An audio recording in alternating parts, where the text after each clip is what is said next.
Bueno, Daniel, que tuve que salir corriendo a tomar un poquitico de agua porque hemos estado hablando un poquitico ahí. Muy bien. Oye, ¿qué respuesta tú le darías a esta persona que se hace llamar, parece que es algo de televisión, y te dice una pregunta: ¿quién castiga a Estados Unidos cuando vio algún argumento de lo que usted está diciendo? ¿Quién lo juzga? Bueno, claro, al final nuestras esperanzas al final tienen que estar puestas en que el sistema constitucional norteamericano, vía electoral o judicial, bueno, tenga la capacidad de funcionar y consiga pararle los pies. O sea, tiene que ser el propio andamiaje estatal norteamericano el que se dé cuenta que no puede ser. O sea, que esto, bueno, pues tendrá unos costes enormes y que su capacidad de liderazgo se verá sumamente dañada, porque esto tiene un coste. O sea, yo creo que la respuesta y el freno tiene que ser interno, porque yo ahora no veo ningún mecanismo, porque ha saltado todo por los aires, en definitiva.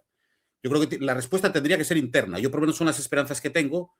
No sé si vía electoral, habría que esperar 3 años y al ritmo que vamos probablemente es excesivo esperar tanto, pero bueno, el sistema constitucional norteamericano es el que tiene que dar respuesta y tiene los mecanismos. Es una democracia fuerte y que tiene los mecanismos para atajar esto.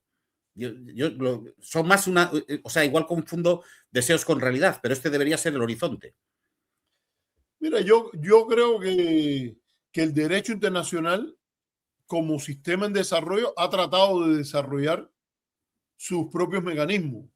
Está la Corte Penal Internacional, que está, primero está la Corte Internacional de la Haya, de justicia, la Corte Internacional de Justicia, que juzga estados, son casos de estados contra estados, como fue el caso de Nicaragua, donde, por ejemplo, la Corte falló que Estados Unidos debía compensar a Nicaragua por los daños causados.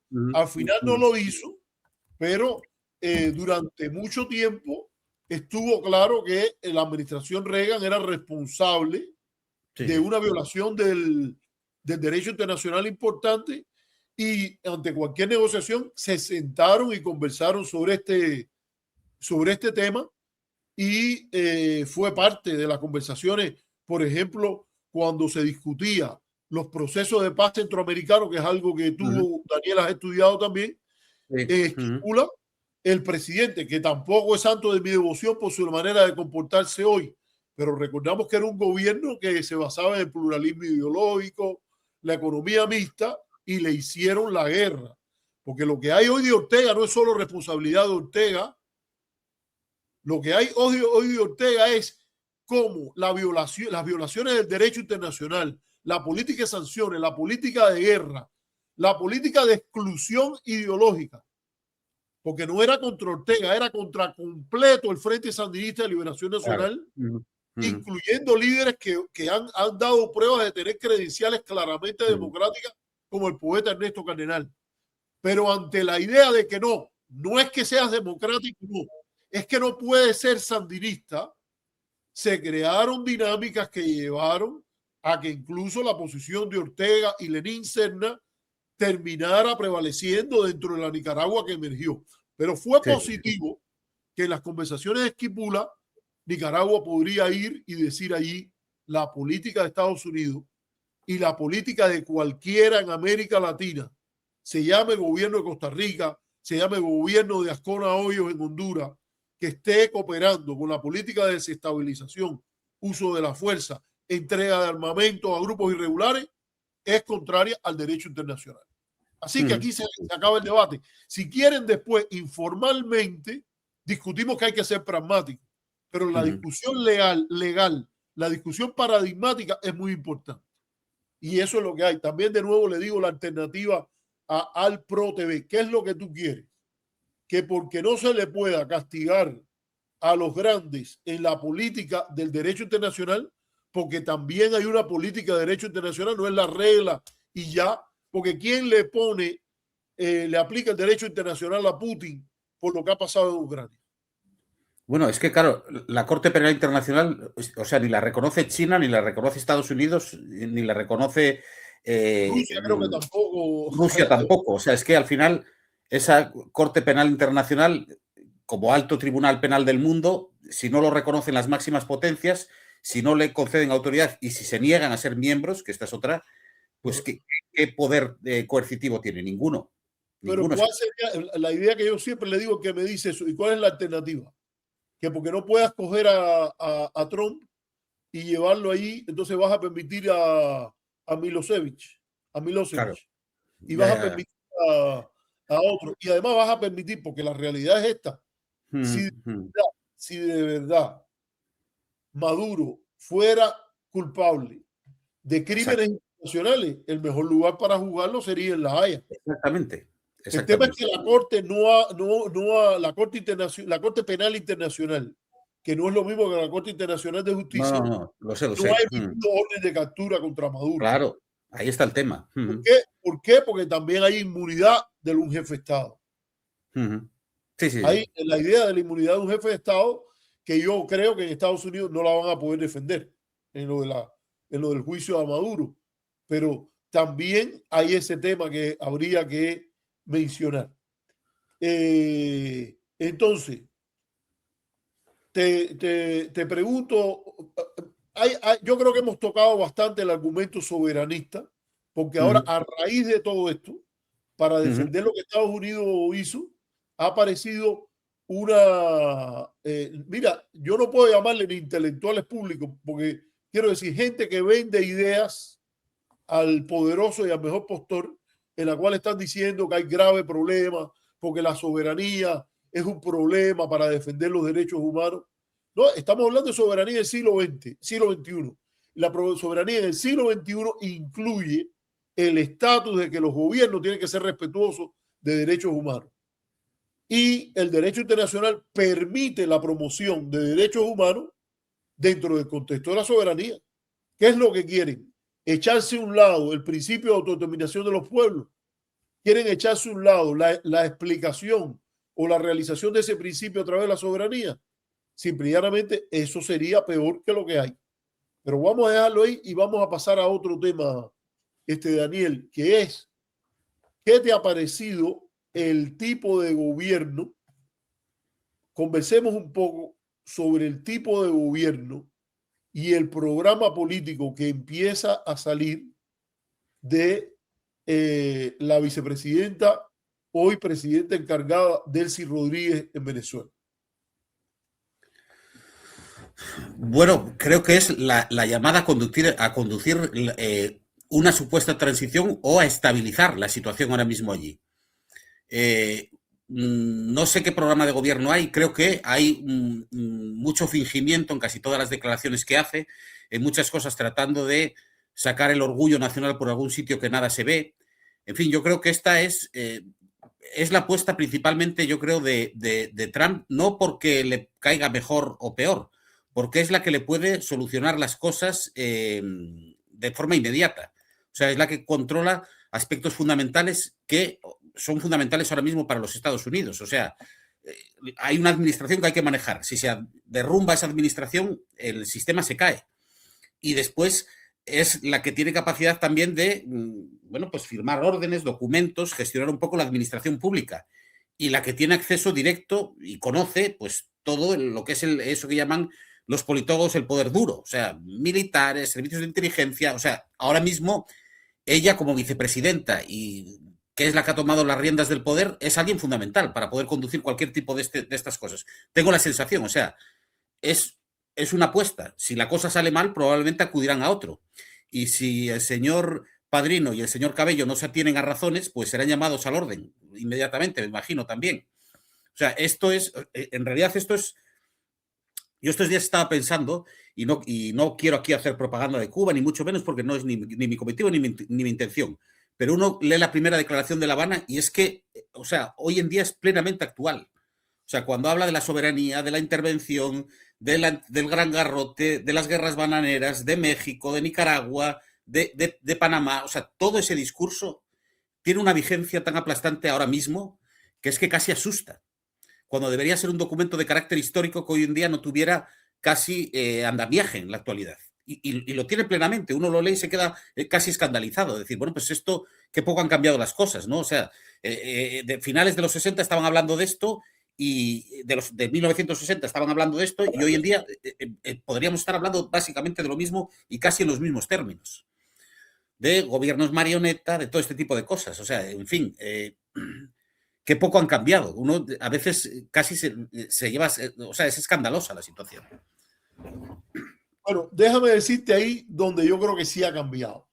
Y es lo que yo creo, básicamente, Daniel, y en lo que discrepo de algunas de las cosas que se están diciendo, de las cuales, por ejemplo, tú reflejas algunas de ellas ahí. A mí me parece que voy a conversar primero de esa parte y después voy a lo del carácter del gobierno, porque creo que eso del carácter del gobierno hay que ponerlo. Mira, yo creo que América Latina, uno de los grandes errores que yo creo que se torna en la posición, en la proyección de Trump y también en la posición de Marco Rubio. Vamos a hacer un clip aquí que va a ser parte de lo que vamos a dejar de este programa después. Yo creo que el maestro en este juego ha sido Marco Rubio. Totalmente de acuerdo. Marco Rubio ha sido el maestro porque él, teniendo una agenda muy distinta a la de lo que era o de lo que es fundamentalmente la base MAGA de Trump. MAGA quiere decir, no sé si está en inglés, significa Make America Great Again. Sí, sí, sí. Y esa base MAGA es la base de Trump. Estoy hablando de un 40% o un poco más del electorado republicano que generalmente no vota y que sale a votar cuando Trump está en la boleta y que simpatiza con la manera de ver el mundo de el presidente Donald Trump. Ellos están hastiados de intervenciones militares en el resto del mundo. Ellos están hastiados del proyecto de construir estados a partir de la condición de una especie de protectorado como lo trató George W. Bush. Y ellos no tienen nada que ver con lo que pasó el 3 de enero. Fíjate que después de esta actividad, un tercio del público norteamericano, eso quiere decir que no pasa de la mitad entre la gente que votó por Trump, apoya lo que ocurrió el 3 de enero. La intervención militar, eso es una encuesta de Reuters que hay por ahí. Entonces, ¿qué es lo que yo creo que Rubio ha logrado? Rubio ha logrado vender una agenda que era fundamentalmente neoconservadora, rechazada por este conservadurismo populista de carácter más tradicional europeo, que se ha ido adoptando en Estados Unidos como algo que no es que sea nuevo, pero tampoco era dominante en el sistema de los dos partidos. Y él ha logrado venderle a Trump y a veces justificar y decir las cosas que Trump está diciendo de una manera mucho más tragable para el establishment de política exterior y la gente que sigue el gran medio. Y yo creo que aquí encontraron por parte de los militares una forma de entrar al territorio venezolano, golpear políticamente a un relativo bajo costo. No me refiero al costo que tienen vidas de los 32 cubanos que lucharon ahí en la defensa de Maduro y que no son equivalentes a una acción militar de fuerza.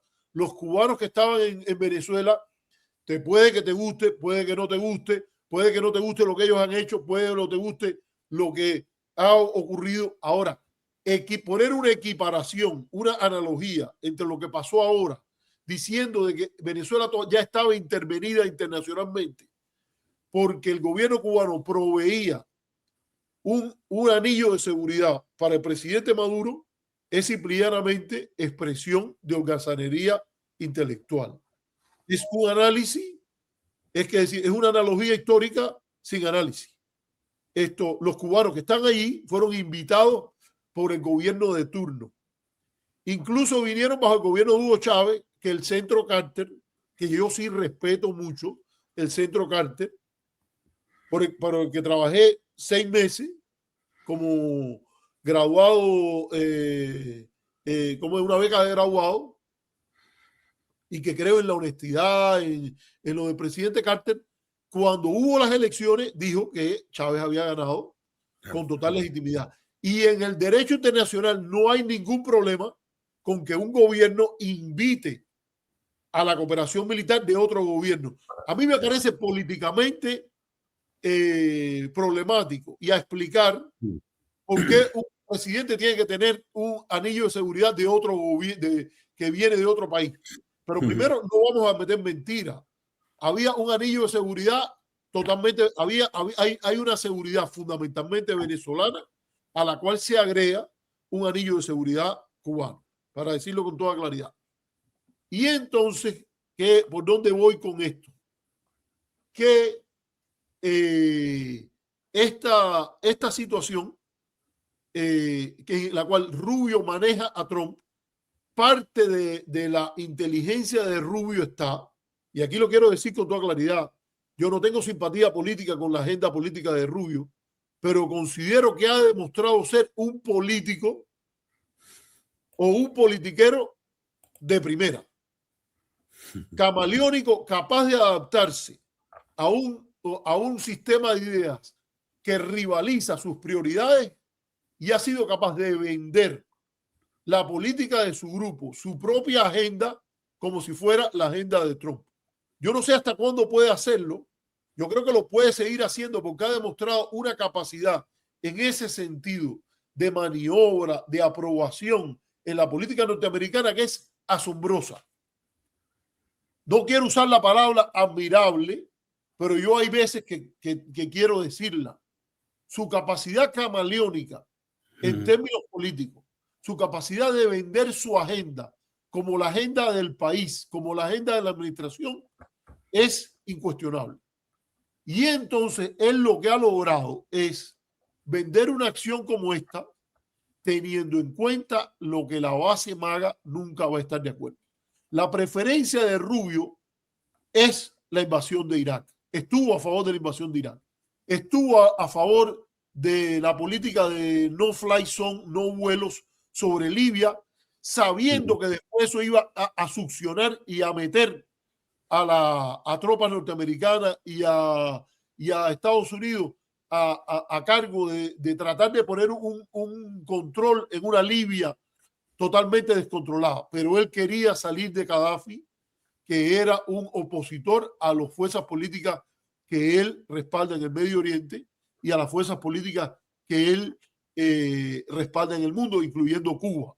Esto es un cruzado obsesionado con el tema de Cuba. Y en su preferencia no está Delcy Rodríguez, estaba María Corina Machado. Él propuso a María Corina Machado para el premio Nobel. Sin embargo, ha sido tan inteligente que ha sabido transaccionar, llegar a acuerdos con un presidente que tiene su propia agenda. Y entonces el equipo Trump operó sobre la base de darle un golpe en la cabeza al régimen de Maduro, establecer un precedente y a la vez Rubio transó y dijo, entiendo por qué ustedes no quieren que se haga lo que es mi preferencia. Ya. Y entonces, por ahí estamos en la situación que hay. Un secretario de Estado que va a seguir presionando para llevarse tan pronto como sea posible lo que hay en Venezuela, que es continuidad del régimen chavista. Lo que hay en Venezuela es continuidad del régimen chavista. El fiscal sigue siendo Saab. Ya. Para hablar, dicen que hay violaciones sistemáticas de derechos humanos, que hay problemas y todo eso ahí, y yo admito que los hay. Yo creo que va a haber presiones para atender las consecuencias de esa fiscalía. Pero no se engañe nadie, el fiscal es el mismo. Delcy Rodríguez y su hermano son chavistas probados y han sido maduristas toda su vida. Hay quien dice que hay una entrega. Yo creo que más que todo hay un triunfo, primero, en lo político de Rubio, en transacción con Steve Miller y otros ahí. Y segundo, un triunfo de la inteligencia de los Estados Unidos. La inteligencia de los Estados Unidos ha sido capaz de hacer un golpe quirúrgico de este tipo con las Fuerzas Armadas Especiales, que eso sí, nadie duda que están preparadas a hacer cosas a una acción de fuerza con gran eficiencia. Y yo creo que tengo entendido que hay una destitución del jefe de la seguridad de Maduro y todo eso, y se habla de una penetración de información. Yo creo que las capacidades técnicas y las capacidades de inteligencia humana de la Central de Inteligencia de los Estados Unidos, el que lo subestime es a su propio riesgo. Sí, no, desde luego, eso no cabe duda, Arturo. Quiero decirte por qué yo creo que aquí hay que definir. Hubo una declaración. Cuando te pregunté de programa, fue porque Jorge Rodríguez dijo que iban a haber rectificaciones y renovaciones. A raíz de la inauguración de la Asamblea, que eso, cuando tú dices que hay rectificaciones, es rectificar no con respecto a lo que hacen otros, sino lo que haces tú. Y renovaciones creo que tiene que ver con el aparato chavista. Sí, tiene que ver, sí. Pero lo cierto es que... Tú tienes esa impresión. Yo tengo la impresión que el régimen que hay en Venezuela es un régimen chavista. Bueno, puede ser, pero seriamente domesticado. O sea, evidentemente, fue un éxito de operación por parte de los Estados Unidos, eso no puede poner en duda a nadie. En ese sentido, son el número uno, pero ha habido fallos de contrainteligencia, ha habido, en fin, unos fallos de seguridad también que han facilitado. Incluso hubo fallos estratégicos también que han facilitado la operación, sin duda alguna. Y filtraciones internas, todo ese tipo de cosas, que es un régimen en descomposición, yo creo que es obvio. Y después también, o sea, que haya un cinturón de seguridad de un país que no es de nacionales, bueno, pues eso ya se ha dado a lo largo de la historia. ¿Cómo se llamaba? El grupo de amigos del presidente y todo este tipo de cosas, esto funcionó alrededor de Allende, con gente del MIR y con gente del Partido Socialista, y organizado un poco por los... Bueno, pues eso ha existido en otras ocasiones y, bueno, hombre, sí que suena raro y tiene algunos problemas, pero... Esos eran chilenos. Esos eran chilenos, sí, exacto. Esos eran chilenos, en este caso una de las cosas que demuestra la gran diferencia entre Salvador Allende y Nicolás Maduro. Tienes razón, es que Salvador Allende siempre tuvo una ética de, primero, desde luego, no se pueden comparar. Adscribirse a los principios democráticos. Sí, desde luego. Él siempre dijo, me voy en el 76, en septiembre del 76, ni un día antes, ni un día después. Yo creo que hay preguntas que se han hecho ahí y me gustaría que también las comentaras. Sí, eso que no tiene que ver los principios democráticos y en qué medida este resultado tiene que ver con violaciones de principios democráticos liberales, con poco compromiso de la izquierda radical con el juego democrático en temas, por ejemplo, como los límites de mandato. Que eso empieza con Chávez, cuando se tiraron el límite de mandato, que era a 2 periodos. Yo creo que el expediente que le han montado internacionalmente a Maduro, fíjate, yo no tengo ninguna duda que Maduro no es ni... Por lo menos hay que probar que es un narcoterrorista. Eso hay que probarlo. Ahora vamos a ver qué van a pasar en la Corte Norteamericana y yo quiero que hablemos de eso. Pero yo no tengo ninguna duda de que por lo menos en competencia con los narcoterroristas que hay en el mundo, estamos hablando de un niño de teta. Estados Sí, sí. Unidos acaba de liberar No, desde luego, pero... un presidente que lo grabó la DEA al hermano de él diciendo que íbamos a llenar a los gringos de droga hasta la nariz. Y dice Trump que lo persiguieron mal, que hubo una inquina Orlando contra él, Hernández, hablas del hondureño. del hondureño, sí, de Juan Orlando Hernández. Es que es una vergüenza, Esta es que es lo que te digo, es que... esta gente dijeron que iban a llenarle la casa a los gringos de fentanilo hasta la nariz.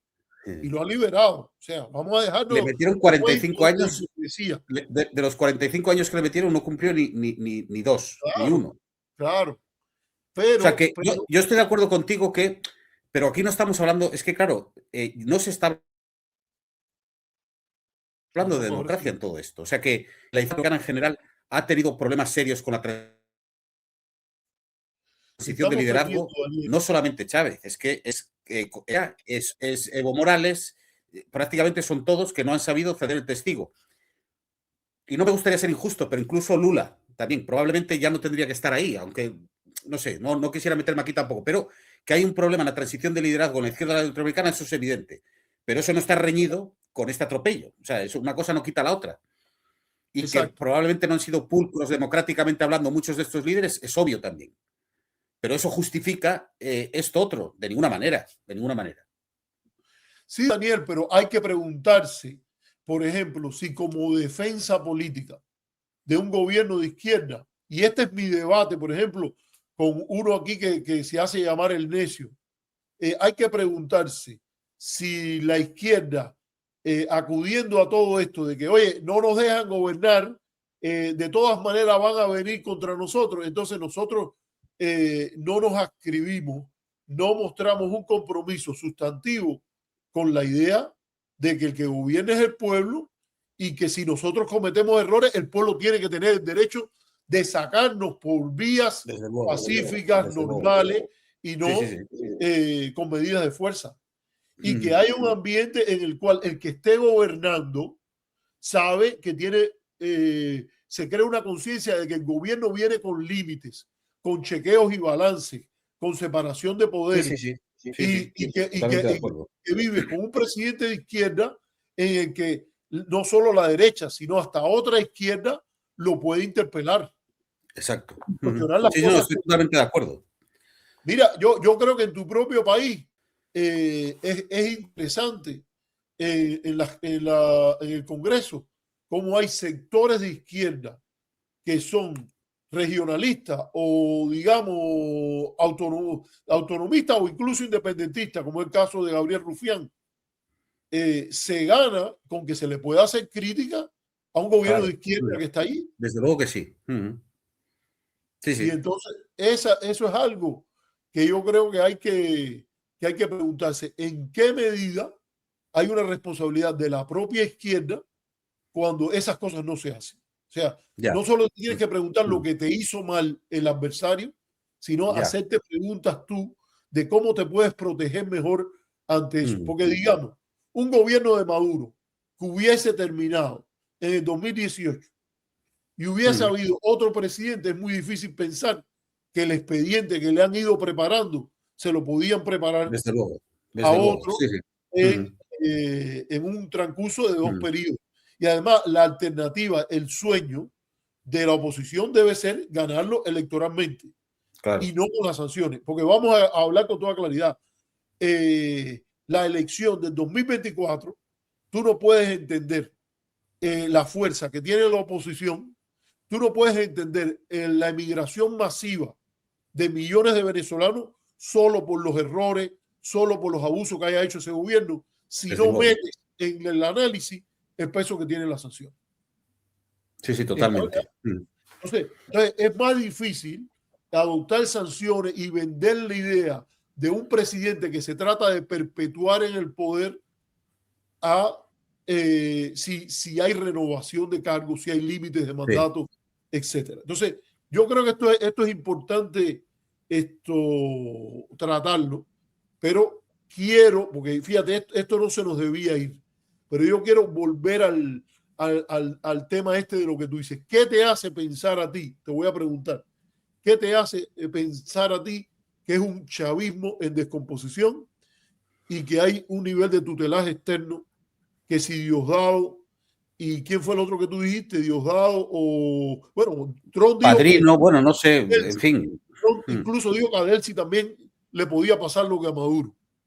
Sí, sí, sí, Pero, sí. ¿qué te hace pensar a ti que esto es más que una amenaza?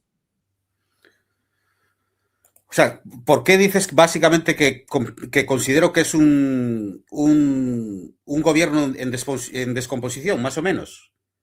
Sí, Es lo que tú me dijiste esa preguntas. frase, tú usaste la frase que es un Sí. gobierno en Bueno, descomposición. bueno, porque se ven ciertos bandos que parece que no tienen la misma agenda. Pues Diosdado y Maduro hijo por una parte, que, bueno, que correrán la suerte de Maduro si no se atienden a razones. El clan de los Rodríguez, de Delcy y su hermano, después el ministro de Defensa. O sea que, en realidad, algo de corrupción también en algunos otros sectores, que hay una división dentro del gobierno. O sea, no hay una unidad que se pueda ver ahora mismo. Uno tiene esa sensación ahora mismo. Por eso digo que ahí algo ha pasado, evidentemente, y que ha habido pues una disolución de esa unidad tan necesaria en un contexto de esta naturaleza. O sea, no tengo los datos para ir más allá, pero esto así a bote pronto es lo que uno intuye. En las primeras horas también la descoordinación de los mensajes que se enviaban, que no estaban en la misma sintonía. Yo entiendo que en ese momento de Ponme un tensión. ejemplo de eso, ponme un ejemplo de eso, de mensajes diversos que tú crees que se mantuvieron, que se enviaron. Bueno, Cabello hablaba desde la calle de una manera, Delcy de otra, cambió el discurso, después cambió el discurso y lo hizo más duro, de carácter más soberanista, cuando empezaron a circular voces de que probablemente el pacto con Marco Rubio había existido, en fin, cosas de ese tipo. Se ve descomposición, por ejemplo, probablemente no es un término muy afortunado por mi parte, pero sí que hay una cierta división dentro del poder con la salida de Maduro, que probablemente estaba larvada desde un primer momento, y un episodio de esta naturaleza tan duro y tan impactante puede generar esas divisiones. En realidad, el éxito de la operación norteamericana no cabe duda, pero también ha habido unos fallos enormes dentro. O sea que ni siquiera las baterías antiaéreas se activaran en un momento determinado y que hubiera una entrada tan plácida por parte de. Hubo filtraciones internas evidentes, y no una, sino varias. Entonces, claro, todo eso puede generar una situación donde se generen unas desconfianzas enormes entre todos los miembros dentro. Y en todos los miembros, por muy antidemocrático que sea un gobierno, siempre hay familias. Hay familias y hay, pues, como existían en otros regímenes, y hay sectores dentro que tienen posiciones contrapuestas y visiones que no siempre son convergentes.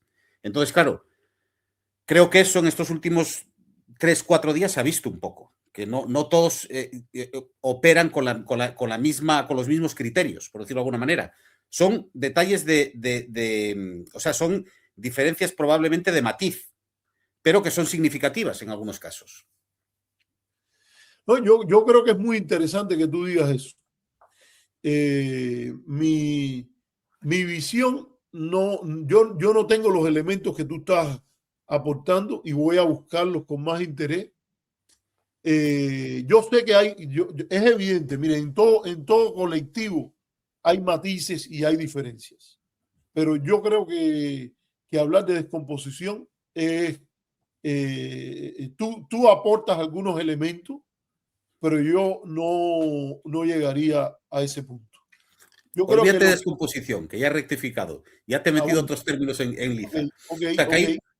que hay una cierta división dentro, y que no hay una convergencia no sé si de opiniones, pero a lo mejor no de intereses en última instancia. Yo creo que lo que hay sobre todo es el efecto de un gran trauma. No se Exacto. puede, Bueno, eso desde lo que luego. ocurrió el 3 de enero Mm. no tiene un precedente No, en América Latina no. y había o sea, sí hay precedentes, pero no precedentes recientes. Estamos hablando del año 65, en la República Dominicana, el año 89 con Noriega, cosas así, pero exactamente así, en una operación de 2 horas y tanto, capturar un jefe de Estado, llevárselo para los Estados Unidos con relativa pocas bajas. Yo no sé, yo creo que lo primero que se pierde en la guerra es la verdad. La primera pérdida, no recuerdo, Sí, creo sí, que fue desde luego. creo que fue Cicerón el que dijo eso, que en la guerra lo primero la primera baja es la verdad. Yo creo que aquí hay un trauma importante. Había un consenso, mucha gente decía y repetía, incluso en la prensa norteamericana, e incluso aquellos que abogaban por la intervención decían, Venezuela no es Panamá, pero vale la pena estar dispuesto a hacer cosas que vayan más allá que el bloqueo naval que se impuso alrededor de Venezuela. Y yo creo que eso hay que tomarlo en cuenta, pero esto no se asumía que una operación de este tipo podía hacerse. En eso yo estoy de acuerdo. Y la estrategia, claro que era resistir e incluso sobrevivir un golpe quirúrgico, pero no una cosa como esta que era llegar y llevarse a Maduro de allí. Y es evidente que era una de las variantes. Yo me imagino que los estrategas militares, políticos, la pensaron, pero no tuvieron una respuesta real. No digo que eso sea fácil, pero no pudieron evitar que esto ocurriera. Entonces, aquí hay un estratega político muy importante que no sé si tú lo conoces, que se llama Mike Tyson.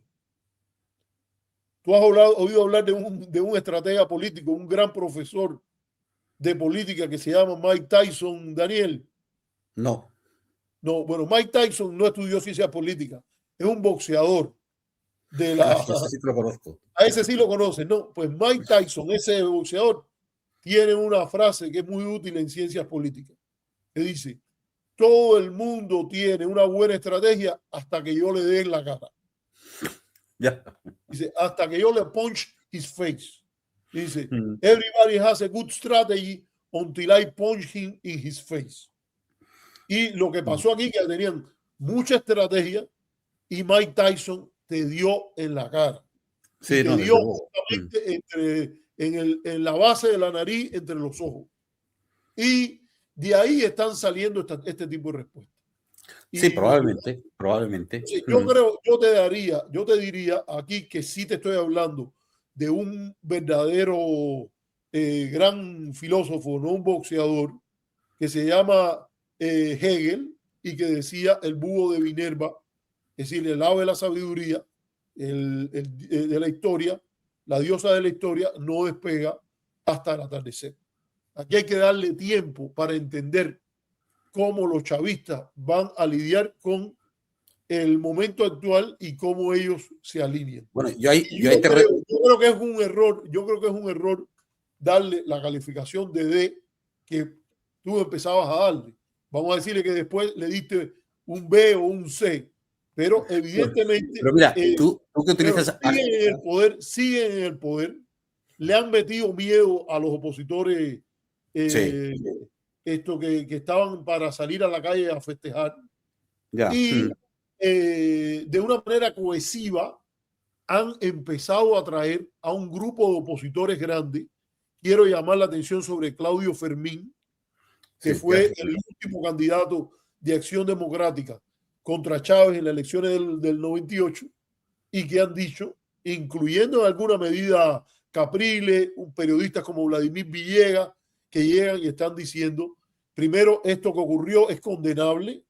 Claro. Esto es un atentado contra la soberanía venezolana y están jugando papeles de oposición leal que los levanta a ellos, pero también construye una relación constructiva con los chavistas en el contexto post la operación del 3 de enero. Por eso a mí me parece que hay que profundizar. Yo sé que hay mucha gente, me resultó muy interesante cómo en Barcelona hubo una gran manifestación llena de gente y simpatía de Vox, en la cual gritaban libre, libre, Venezuela libre. Y a mí me parece que... aquí fue escandaloso. No, yo te lo digo, esto pasó también ahí en Miami, pero a mí me es difícil entender eso que no sea de que están desinformados. Porque el gobierno, repito, el gobierno que está instalado en Caracas es un gobierno chavista. Y es un gobierno que para que se pueda hacer lo que dice Trump, compórtate bien o te voy a quitar, eso tienen que poner tropas sobre el terreno. Eso hay que ocupar. Esto también es una expresión de los límites del poder militar. El poder militar derrumba, pero el poder militar no construye gobierno. No, por eso. Y las razones estructurales que había antes para decir de que una intervención norteamericana en grande en Venezuela no han sido descalificadas por lo que pasó. Venezuela no es un país aislado en el sentido de que políticamente tiene apoyo en potencias rivales a los Estados Unidos, tiene el apoyo en la defensa de su soberanía, no en la defensa de las características del gobierno de Maduro, pero sí en la defensa de su soberanía de la gran mayoría de la región latinoamericana, incluyendo los dos grandes países de la región, Brasil y México. Y no es Granada, tiene una geografía distinta y tiene destacamentos que es verdad que fueron golpeados y lo que se decía, le dieron en la madre, como se dice en algunos países. Sí, no, desde luego. Pero eso no debe llevar, y yo creo que la CIA tiene analistas, si tiene analistas buenos que lograron estructurar la respuesta esta de, fíjate, ellos le dijeron, no ponga a María Corina. Según lo dice el New York Times, hubo un reporte de la CIA que dice María Corina no puede controlar ese país. Y si yo creo que no lo puede controlar María Corina Machado, menos lo puede controlar una ocupación norteamericana que lleva mucho más que los 15.000 tropas movilizadas y los 150 aparatos aéreos que se fueron usados. Esto no es una operación cómoda, esto fue una operación costosa. Claro. Eso es básicamente lo que no estoy de acuerdo en lo que dices, Arturo, es que es un gobierno chavista. Sí, es un gobierno chavista, pero bajo unas características que nada tienen que ver con el chavismo que tú y yo hemos conocido desde principios del siglo hasta la desaparición de Chávez en el 2013. Esto es otra cosa. Exacto. Son los herederos de Chávez en un contexto diferente, presionados y lo que tú quieras. Pero esto es otra cosa.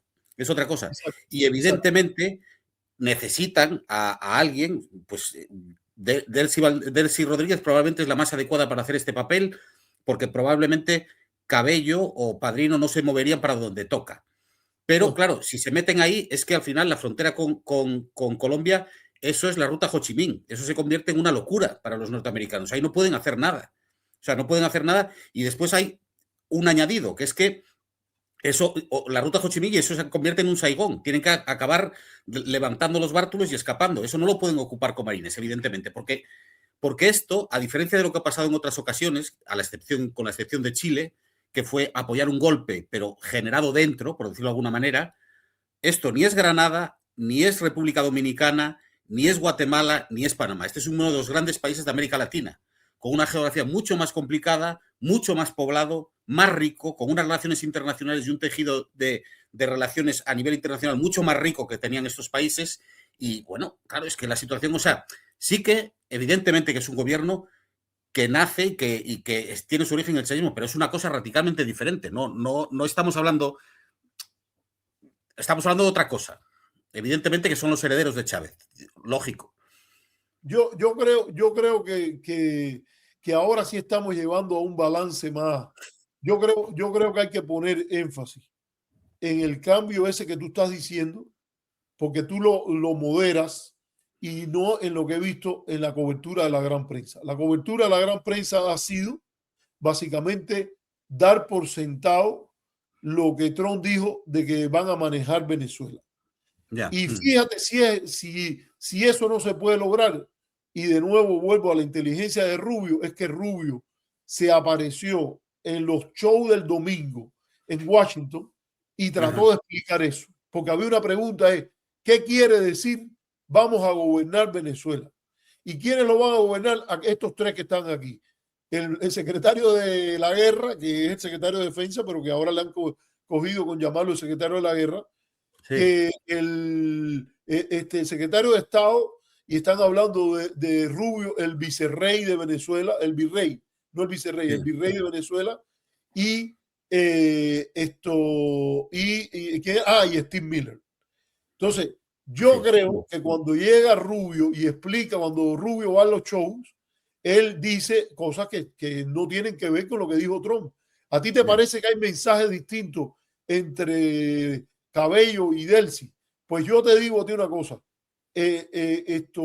El gap, la brecha entre lo que dijo Trump el sábado a las 11 de la mañana y lo que dijo Rubio el domingo es más grande que la que hay De entre acuerdo. Cabello Pero y mira, Delcy. tú antes me hablabas de Hegel y yo ahora te hablo de la máxima jesuita. En una fortaleza asediada, cualquier disidencia es traición, ¿sabes? Y ahora mismo lo que se demanda de las clases dirigentes en un episodio tan traumático es que por lo menos los mensajes sean convergentes, totalmente convergentes.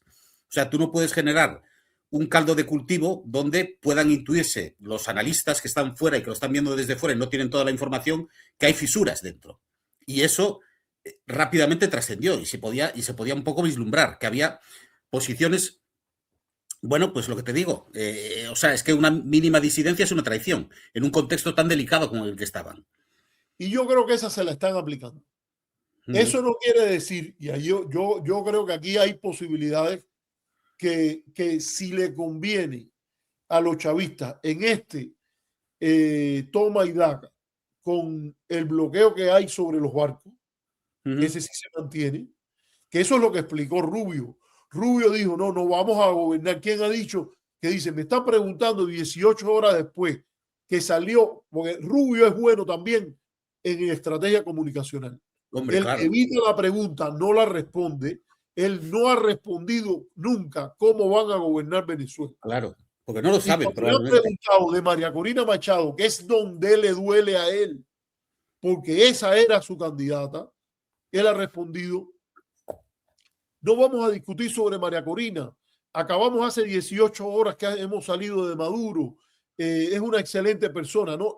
Hay una declaración de su presidente que él la bandea, pero no la defiende, que dijo, esto es una buena persona, pero nadie la respeta. Ya. Entonces, eso es, vamos a hablar, esto es truco político, por la mañana, por la tarde y por la noche. Pero los trucos políticos viajan lejos, pero el que hace un análisis estructural, la persona preparada, puede analizar dónde se le ven las costuras. Y las costuras se le ven en que tienen que tragarse el esquema político que en principio Rubio, Trump y todo eso, todos ellos rechazan. Y de Claro, alguna manera, es que, hasta en las declaraciones de Trump, porque tú dices que es descarnado y habla del petróleo, yo creo que eso también nos ayuda a quitarle las costuras. ya, Ellos saben que en este momento lo que pueden lograr del petróleo que están pidiendo, lo pueden lograr más con estabilidad, con control de que no haya una guerra civil, con que claro, no se claro, convierta Venezuela en un campo de reclutamiento para el ELN, el Ejército claro. de Liberación Nacional Colombiano, que durante mucho tiempo bombardeó, por ejemplo, los oleoductos en Colombia Sí, sí, y sí. los volaban y no había petróleo.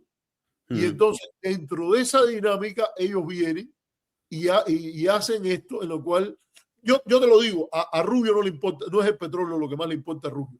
A No, no, Rubio desde le luego que importa no. remover a todos los chavistas de ahí, pero ha sido extremadamente inteligente en adaptarse a lo que puede hacer. Y fíjate cómo él siempre lo ha reiterado. Yo soy el secretario de Estado, no soy el presidente.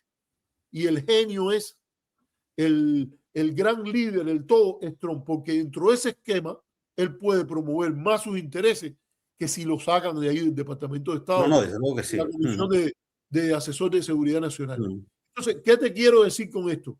Que aquí hay, en última instancia, cuando más un elemento transaccional. Yo no sé, la historia dirá si hubo una negociación previa. Yo Sí, sí, particularmente lo dudo. Yo lo dudo por una razón. Todo el que ha sido funcionario de un gobierno en el que tú empiezas a discrepar y discrepas, para que quede claro, eso me pasó a mí con el gobierno cubano. ya, ya te sacan. Sí, sí. Una de las cosas que tú tienes que hacer es, tú vas a expresar tu discrepancia y vas a estar corriendo el riesgo primero que te voten Sí, y se acaba tu carrera política ahí. y no definir los términos en los cuales te separa. Yo creo que hay que tener mucho valor en un régimen como el de Maduro y ponerte a negociar con alguien la idea de que, bueno, sacamos a Maduro y entonces nosotros vamos a hacer esto. Pero Yo dudo que eso haya pasado. No una negociación en esos términos. Lo que te digo es que la persona útil ahora mismo, porque controla la administración, porque controla las fuerzas de seguridad, porque controla todo, no porque tengan una simpatía o una predilección por Delcy Rodríguez, es que es la única que puede hacer eso. Corina Machado ni controla territorio, ni controla armas, ni tiene control logístico de nada y no es capaz de moverse en unos términos medianamente razonables dentro del país. Poner a Corina sí que enciende la mecha del... Yo no te digo que puedan jugar esa baza dentro de 3, 4 años o cuando se abra la partida de nuevo. Puede ser que sea esa o el Edmundo o otro que aparezca.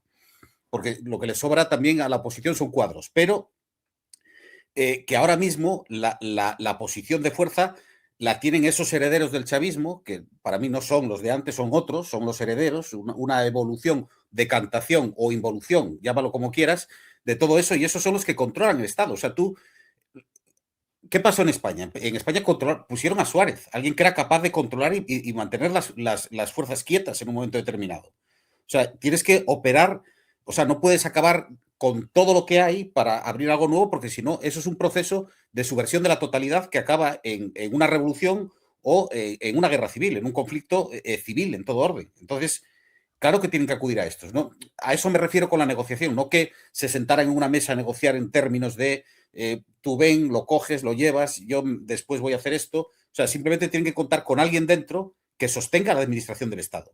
La administración del Estado en el sentido más amplio, el andamiaje estatal. Porque si se te cae el chiringuito, ahí no gana nadie. Ni gana Rubio con sus planes de sofocar o ahogar a Cuba y a los demás, ni gana los amigos del presidente que van a hacer fortuna, ni gana nadie si se te derrumba el chiringuito. Yo es a lo que me refiero exactamente, que en realidad el pacto tiene que venir con los que están dentro. En cualquier transición hay que transar con los de dentro y los de fuera pueden aportar alguna cosa probablemente, pero los de dentro no te ofrecen y te entregan el poder graciosamente sin batirse el cobre por él. Eso es así y no se puede entender en otros términos, bajo mi punto de vista. Yo creo que tienes razón en eso y muy importante esta invocación que has hecho a la transición que ha sido estudiada como clásica, que es la española. Ahora, vamos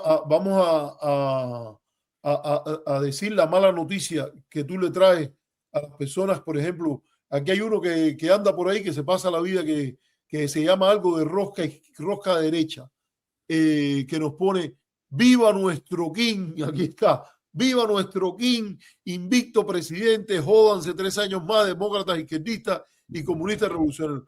Déjame decirte, Manny Rosca derecha, que vas a tener que vivir con una transición. Y Daniel te puede hablar porque él era un niño, a lo mejor no estaba ni nacido en ese momento. No, sí que había nacido, sí. Pero como tuvieron que tragar sapos los antifranquistas, como tuvieron que tragar sapos los antifranquistas.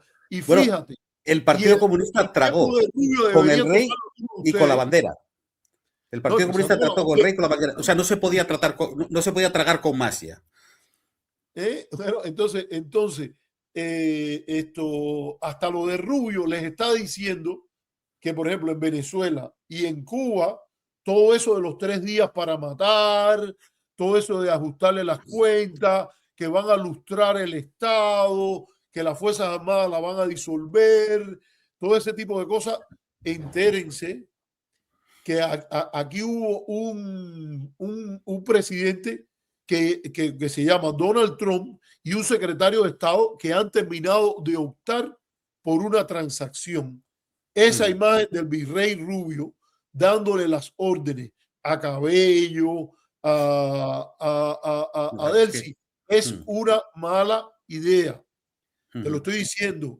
Incluso tú que dices que le toca a Cuba, mira, él viene aquí y nos dice que le toca a Cuba. Lo que le toca a Cuba, según Trump, para irles quitando el embullito de Venezuela libre, ahora Cuba. Mira, primero, Venezuela en los estándares de ustedes no está libre. Para que déjame tirarle el cubo de agua fría en la carita. para que eso no está libre en los estándares de ustedes. Eso sigue, el fiscal sigue siendo el mismo que metió preso a los 700 que están ahí, por si tienes confusión en eso. Y entonces, lo que está ocurriendo es una transacción en última instancia. Y vamos a ver a dónde llega. Tú dices, Daniel, que en 4 años entonces ocurra la transición que... No, bueno, hablo, o sea, yo lo que digo es que... De esto, una semana es mucho tiempo en política. No, ya lo sé. No, o sea, lo que digo es que al final, pues no sé, Edmundo González o Corina Machado, yo no digo que estén fuera del tablero totalmente de cara al futuro.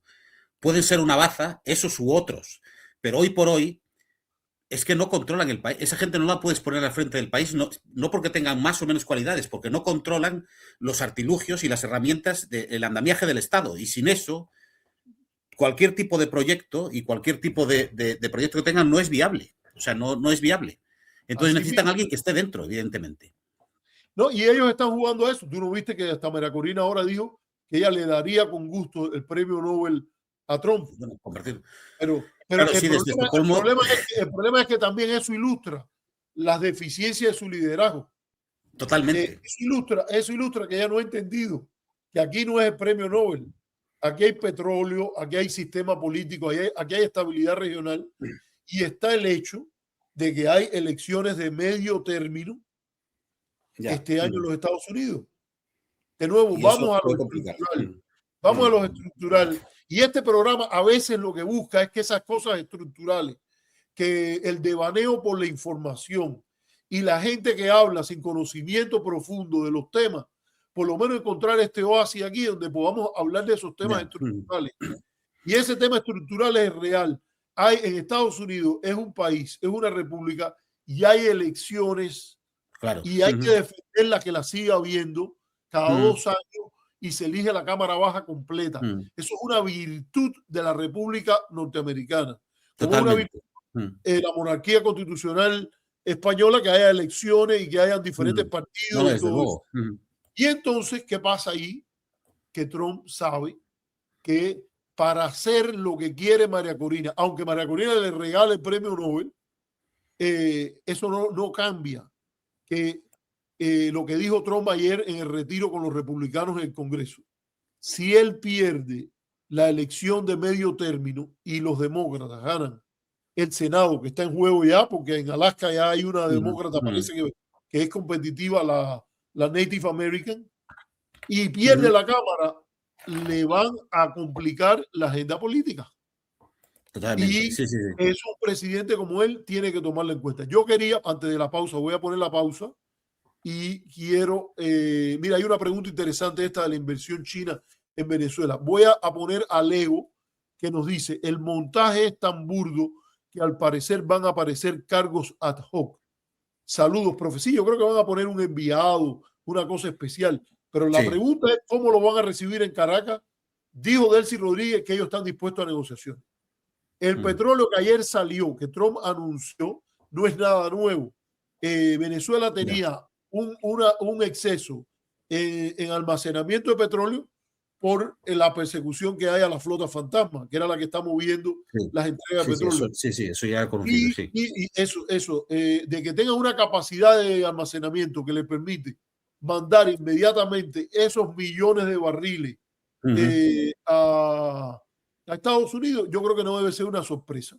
No. Y es parte de la transacción, que vamos a mandar petróleo y es un petróleo que producto de su espesor y producto de que está sancionado, generalmente sale con precio de descuento. Es lo que está pasando. Pero hasta ahora no hay ni un nuevo campo de petróleo. Los campos de petróleo de la Franja del Orinoco no han sido ocupados y además va a tomar tiempo. Va a tomar tiempo que Venezuela pueda recuperar la capacidad que una vez tuvo con PDVSA de 3 millones de barriles diarios. Bueno, dime, Daniel, voy a poner la pausa y quiero que si sabes algo de esto, lo comentes. Daniel y yo escribimos un trabajo que publicamos como parte de un libro que editó Manuel Alcántara, Salvador Push y esto, ¿cómo se llama? Barragán, ¿no? Melody Barragán. Sí, no, sobre, bueno, el de China, el que hablamos sobre China, de China, sí, sí. fue Salvador Martí y Melanie Barragán, sí. Salvador Martí Puy, Sí, sí, Salvador Salvador Martí Martí Puig, Puy y sí. Melanie Barragán, y nosotros escribimos un trabajo sobre las relaciones de China. América Latina con China y Ujú, la ujú, potencia, o sea, con Estados Unidos y la potencia emergente ujú. China. Pero hay una pregunta que a lo mejor tú puedas contestar. Vamos a ir a la pausa. Si quieres, toma agua porque estamos en una larga aquí y esto regresamos enseguida.